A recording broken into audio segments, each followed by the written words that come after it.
Pourquoi épinez? Asangisi biso. Tozawa. Oto tikela tikela ba biloko na système ka ya Covid. Oto tikela tikela ba biloko o sinza kapashi. Oh matika soko casse-casse. Que de Flora.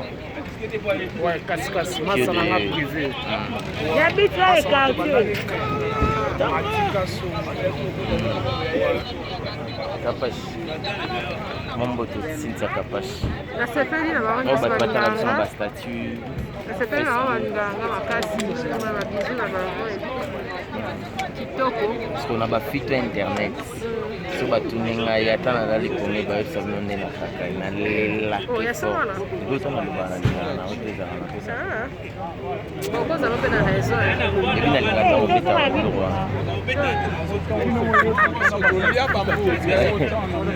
Batera loketu. Alvis Beya. Mambo te. Les autres avec sa femme Stémaï. Ah, au mais na lolo e foot hein. On va aller beaucoup de foot. Oui, il a qui ça téléphone. Casse-casse. Tu vas depuis Kalambai. il longue la bébé na biso. Ah. On appelle ça biso la courage. A motiver biso na copo internet lelo. En plus de yebi, et puis tu es reconnaissant. Matkas. Aí você vai ter a distraction quoi. Il y a net. Il y a minodie wapi. Tu n'as pas contact là où. Tu m'as pas venir à Belgique. Et puis mais l'histoire non change donc. Matkas Azali. Et comme tout nous avons plein de boulot. Nous avons compris frère Mike Kalambai, pasteur Mike Kalambai. Voilà. Il nous respecte, on le respecte. Merci à toi, Stémaï, Franck Stémaï. Vous en direct? Non, moi petite vidéo non. En tout cas, Matika sont aux télévisions. Ils ont avancé toujours, donc on est là ensemble. Dans le cadre de confinement, toujours au Talabandego. Par exemple, moi, possibilité de Roubima pour nous rejoindre. Donc, compagnie frère Mike Kalambai, Mati et puis toute la presse en ligne surtout. Nous sommes présents, donc on fonctionne. Voilà. Arou. Oui, bonjour, internaute Nyonso. Tout à la compte, il y a frère Mike, qui a la œuvre de charité. Gombe, venez par la venue. Amena Alwala. Zotambola vraiment, après la sous ba hôpital, ba malade, na ba prisonnier, pas foutu ba pas. Schengen est dans la Gombe. Schengen est en Gombe. Grâce à Dieu parce que tu as battu, tu as pas bazana makoki, na bazana volonté à recevoir. On partage en tout cas dans mes fois tu as to se payer. OK. Wana leke. Ouais, Matika Songo, papa Lutumba. Jamais Mike Kalambai. On fait toujours le boulot, on bosse toujours là, on veut toujours au taf là, il n'y a plus rien à jouer, il n'y a rien à faire, c'est moi les ketchou là. Ouais, on rappelle français c'est le scram, rien à dire. Salut Matika Songo, mission toujours en bosse, on en travaille, donc rien à dire, il y a la politique kafou. c'est vrai. Merci beaucoup. Ça vient faire la début d'abord, voilà. Sur l'objectif. Voilà. Et ça évolue pas mal. C'est là. C'est pas mal. Bakamaka au tepo to fashion marché.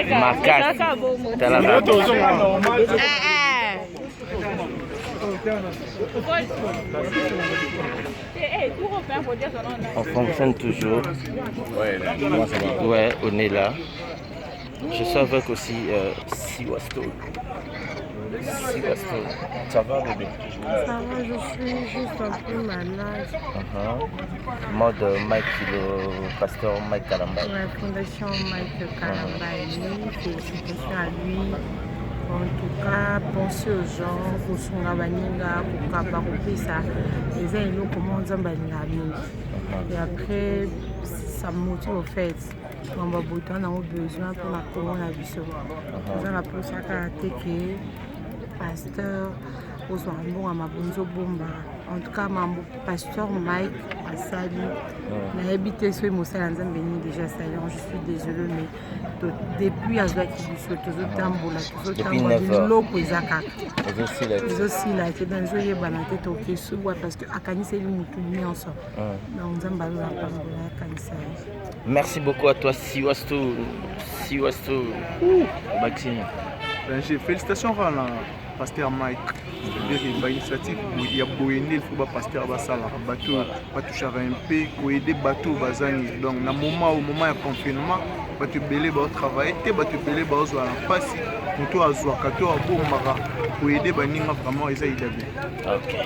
Bien sûr que Binotu, Moni, et là vraiment vidéo moi Dimitri, mais tu continues, tu es sur place à Souka pour tout si là quoi. Aïe. Ouais, on va finir ici, là où on donne des dons.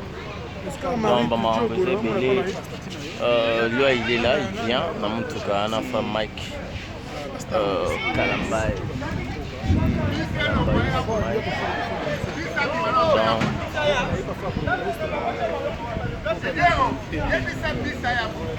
Mais espace en haut, l'état est bien, il y a cassé. Ça, homme de vieillard, na côté RTNC. Ouais, tu veux parler? Ça se passe comment? En tout cas, ils ont les gardiens, ils ont des Benzamona. Et puis Nathalie Makasu, je travaille fort. Vraiment, ils ont des Kitumi Manalipe, Kaou, Musala Nzambe, Musala Nzambe, vraiment. Musala Nzambe, pour na pasteur à la Kisi Mutema Malamu, pour la Sinana, et pour nous accompagner. Merci. Voilà, il est là, le pasteur Mike Kalambaye.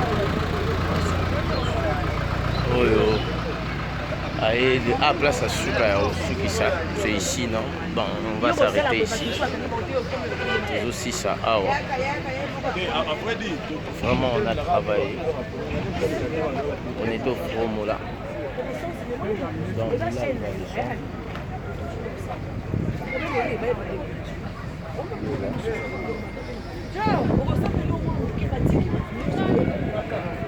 Non.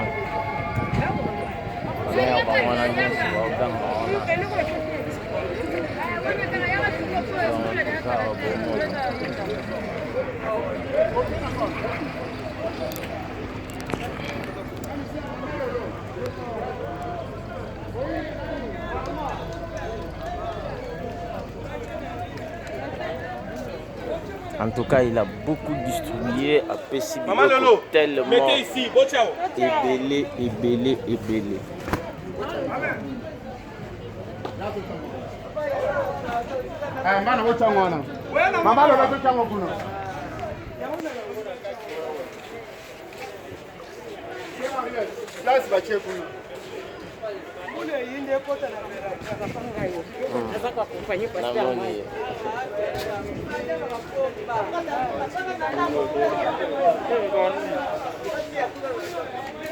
Toambule lingo beta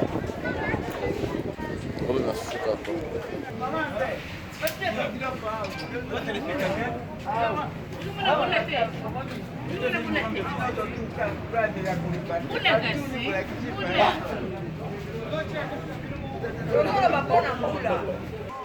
Toko matina suka Bogo yanga noa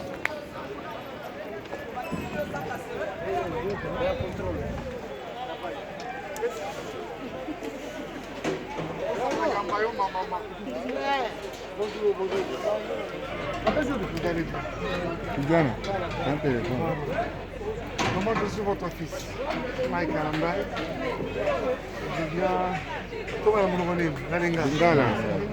Je suis allé à la Merci beaucoup.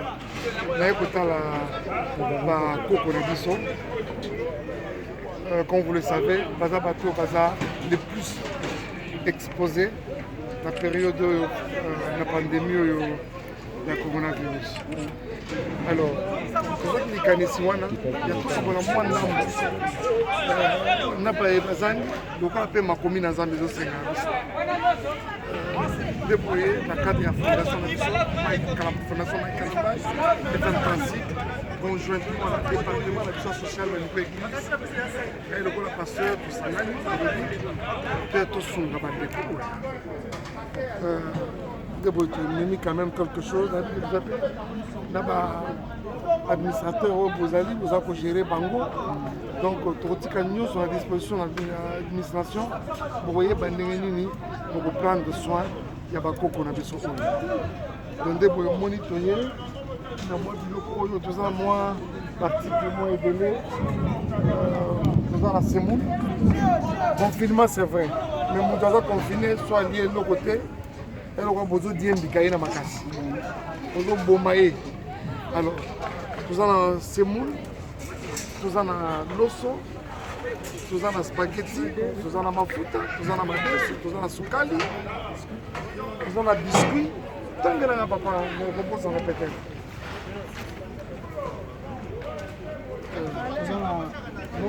loso, wana semoule, wana sucre, wana madesu, wana jus, wana biscuit, wana miliki, wana gel désinfectant. Voilà, wana gel désinfectant parce que tu dis quand même qu'il accentue sur le respect de la mesure barrière. C'est vrai que nous sommes donc c'est un fait tellement naturel que et ça les